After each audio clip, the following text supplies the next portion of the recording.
The festival was abruptly cancelled, leaving everyone disappointed and stranded tourists fuming over wasted time and unspent money, their plans left in a state of incomplete frustration. But Ghislain had a clever scheme to turn things around. As the crowd's cheers swelled, Ghislain stood poised on the training grounds, his sword secured at his waist, facing off against his opponent, Kane. The bloodthirsty spectators roared even louder, with many voicing their bets on Kane, whom they saw as the clear favorite with the better odds of victory. Meanwhile, merchants seized the moment, hawking their wares with renewed energy. The head merchant quickly set up a betting table for the duel, where the wagers poured in heavily for Kane, the safest choice. Kane sneered at Ghislain, disgusted that their serious confrontation had devolved into a spectacle resembling a marketplace. He warned that his blade would show no mercy, even if Ghislain begged to surrender. Ghislain remained unfazed, having anticipated this setup all along as part of their ploy. Noting the sizable crowd that had gathered, Ghislain suggested they could finally start the duel. But the escort knight interjected, urging them to hold off, explaining that a fair bet couldn't proceed under the current lopsided conditions. The onlookers fell silent, curious about his point. The head merchant pointed out that no one had bet on Ghislain, dismissing him as having no shot at winning. The outcome seemed too obvious. He called for someone foolish enough to stake money on the underdog. Kane chuckled mockingly, noting how even the bettors were sidelining Ghislain. The merchant then proposed shifting the wager to how many minutes Ghislain could survive against Kane.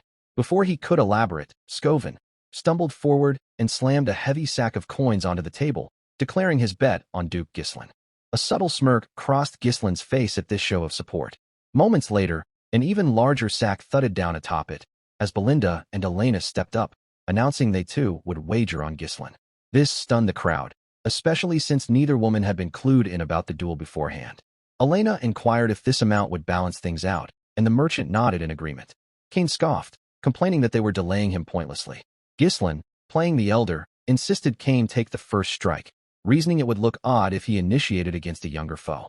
Shocked, Kane questioned what he meant by that. Ghislain drew his sword, assumed his stance, and commanded Kane to come at him. After a brief hesitation, Kane steadied himself and asked if Ghislain didn't think it was a bit late to pull the big brother card. With the duel officially declared underway, Kane leaped high and brought his sword crashing down, only for Ghislain to block it solidly. Kane remarked that he'd already compromised his pride too much to back down now. He shoved Ghislain back with raw force, gripping his sword two-handed, then thrust the pommel forward. Ghislain dodged it effortlessly. Without pause, Kane followed up with a kick, which Ghislain evaded again, the force cratering the ground where it landed. Kane grinned amid the crowd's admiring gasps. Belinda fretted aloud, insisting they needed to halt the fight before it escalated further. The escort knight smirked inwardly, thinking it was already too late. Once someone locked blades with Kane, the sheer pressure would trap them in endless defense, draining their stamina until an opening appeared for a fatal strike. Kane unleashed a barrage of attacks, but Ghislain continued to weave and dodge each one with precision. He complimented Ghislain's elusiveness and acknowledged his improvement, adding that it made sense given how skilled he'd always been at fleeing. With that, Kane swung his sword two-handed in a powerful arc, which Ghislain parried blade to blade. Yet Kane's strike carried overwhelming momentum, hurling Ghislain skyward. The spectators gaped in astonishment. Grinning, the escort knight declared it was over. Still airborne, Ghislain muttered that he'd intended to go easy on Kane, but the line had been crossed. Channeling mana to boost his descent, he rocketed back down and sliced across Kane's flank in a swift counter. This caught Kane completely off guard. With a sly grin, Ghislain criticized Kane's swordsmanship as crude, suggesting he'd grown arrogant because others cowered at his minor displays of power.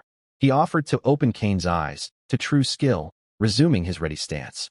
Enraged, Kane charged again, demanding to know how Ghislain planned to do that as he slashed wildly.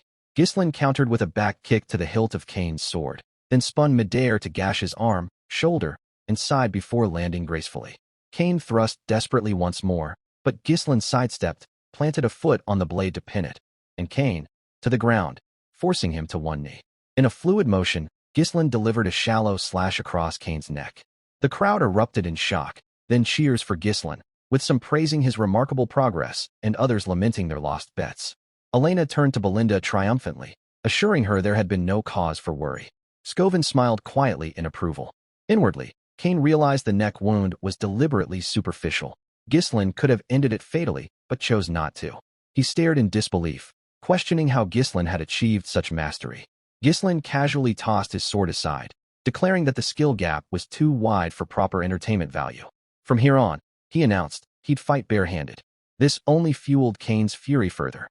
Positioning himself squarely before Kane, Ghislain rolled up his sleeves and remarked that it was time to teach him a lesson with raw fists. Thank you for watching.